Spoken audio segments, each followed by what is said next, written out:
اليوم جبت لكم وصفة صلصة البيستو الإيطالية.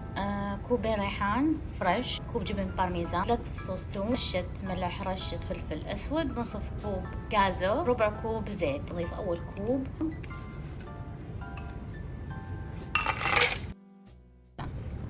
فلفل وملح الزيت.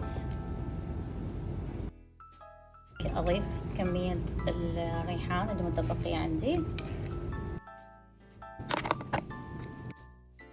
جبنة البارميزان، عندي هنا فصين ثوم، وهنا الاسباجيتي، وهاي صلصة البيستو.